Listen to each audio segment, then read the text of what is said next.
各位朋友，今天咱们接着聊《黄帝内经》第10集，第25篇和26篇。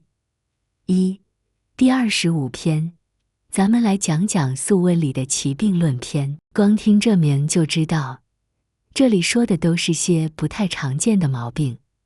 咱们一个个掰开了揉碎了说，保证听得明明白白。先说说孕妇的事儿。有位准妈妈怀孕9个月了，突然说不出话来，这可急坏了一家人。其实啊，这不是啥怪病，就是肚子里的宝宝把连接肾脏的脉络给压住了。咱们都知道，肾脉是通着舌头根的，脉络一堵，舌头自然就不太好使了。不过大家别担心，这病不用治，等孩子生下来，脉络通了，声音自己就回来了。这也提醒咱们，看病得讲究个不损伤不足的正气，不增加有余的邪气。要是孕妇本身就瘦弱，再随便扎针放血，那不就更糟了吗？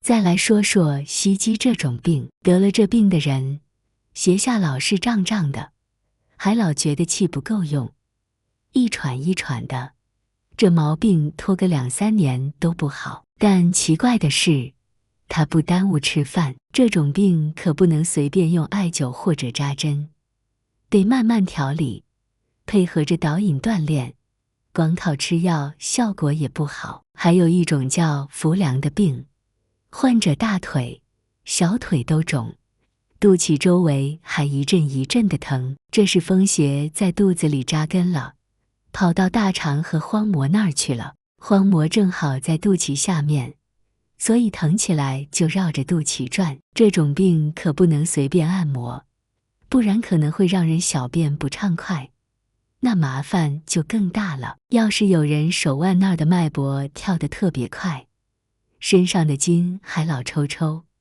这就是枕筋病了，肚子也会跟着发紧。要是这时候脸上出现白一块黑一块的颜色，那病情可就加重了，得赶紧治。说到头痛，一般疼几天就好了，可有一种头痛能疼好几年，连牙都跟着疼，这是咋回事呢？原来是受了大寒，寒气直接钻进骨髓里了。咱们的脑子靠骨髓滋养，寒气从骨髓往上攻，脑袋能不疼吗？这种病叫厥逆，得从驱寒入手调理。咱们再说说嘴里的怪味儿。有人嘴里老是甜甜的，这叫脾丹，这大多是因为吃得太好了，油腻的、甜的东西吃多了，脾胃运化不过来，热气往上冒，就觉得嘴里发甜。要是不管它，时间长了可能会变成消渴病。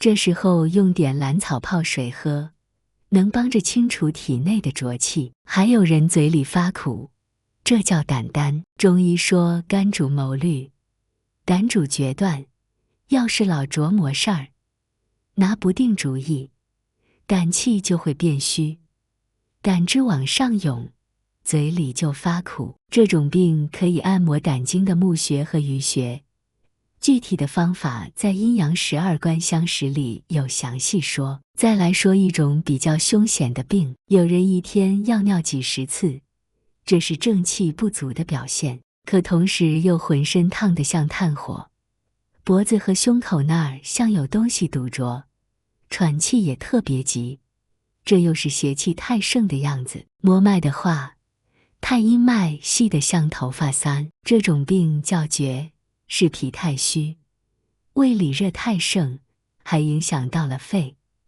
一般很难治好，因为这是无有余、二不足的情况，邪气盛正气衰，调理起来太难了。最后咱们说说小孩子的病。有些孩子生下来就有癫痫，这叫胎病，这可不是孩子自己得的，是妈妈怀他的时候受了大惊吓，气一下涌上去下不来，精气也跟着聚在一块，影响到了肚子里的宝宝，才会这样。还有一种肾风病，患者脸和眼睛都肿得像有水似的，膜脉又大又紧，身上不疼，人也不瘦，就是吃不下饭。这种病是发展到吃不下东西，还老是一惊一乍的，惊完之后心气都提不起来，那情况就很危险了。这些奇病看着吓人，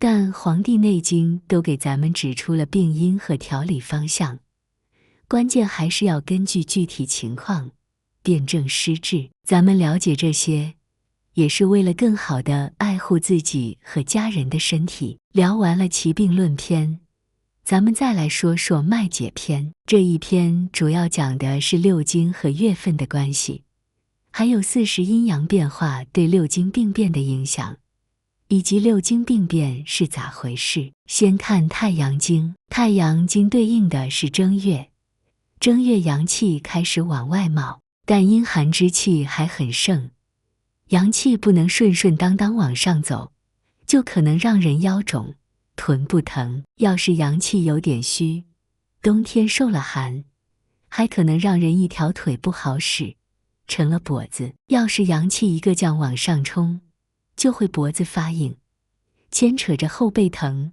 甚至耳鸣。阳气全堆在上边，下边就虚了，还可能让人发狂，得癫痫。阳气太盛之后又衰退，可能让人听不见，说不出话。要是因为房事不节制伤了肾经，导致厥逆，就会又说不出话，四肢还动不了，这叫阴排，是肾虚引起的。再说说少阳经。少阳经和9月对应，9月阳气快没了，阴气越来越盛，少阳经气受影响，就会觉得心胁疼，连翻身都费劲。到了9月，万物都衰败了，人的阳气也往身体里走，阴气在上面占了优势，阳气往下面使劲生长，人就可能老想跳。阳明经对应的是5月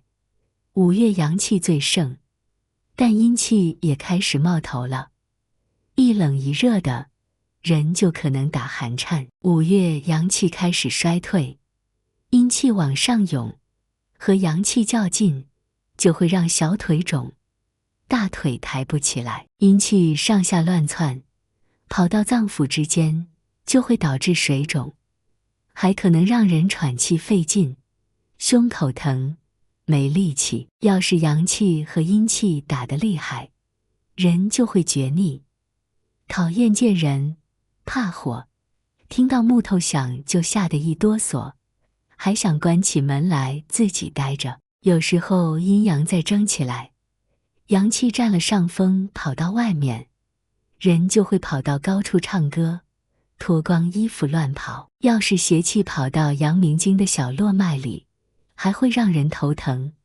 鼻子不通，肚子肿。太阴经对应11月，11月万物的气都藏在里面，太阴经气受影响，人就容易肚子胀。阴气太盛，往上跑到阳明经，而阳明经和心连着，就会让人嗳气。吃太多了，胃里装不下往上涌，就会呕吐。到了12月，阴气往下退，阳气要出来了，这时候要是能排次大便，放个屁，肚子就会舒服很多，像病好了一样。少阴经和10月对应，10月万物的阳气都受了伤，少阴经对应的肾就会让人腰疼。阴气在下面，阳气跑到上面没地方待，就会让人呕吐、咳嗽，上气不接下气的喘。秋天刚来的时候，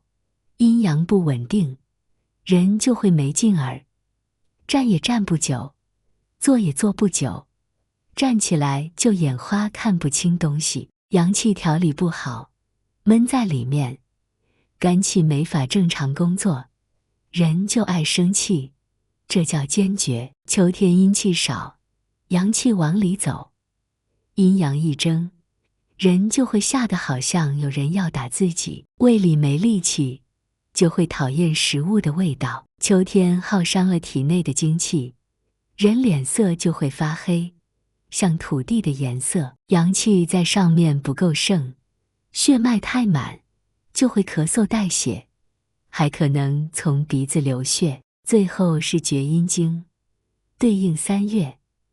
3月是阳里头带点阴，邪气在里面，就会让人得疝气，妇女小肚子疼。3月万物刚开始茂盛，人也容易腰脊疼的没法抬头低头。阴气太盛，血脉堵了，就会让人疝气，皮肤肿。阴阳在一块儿较劲生了热，就会让人嗓子干，内里发热。这些6经的病变看着复杂，其实都和月份、阴阳变化有关。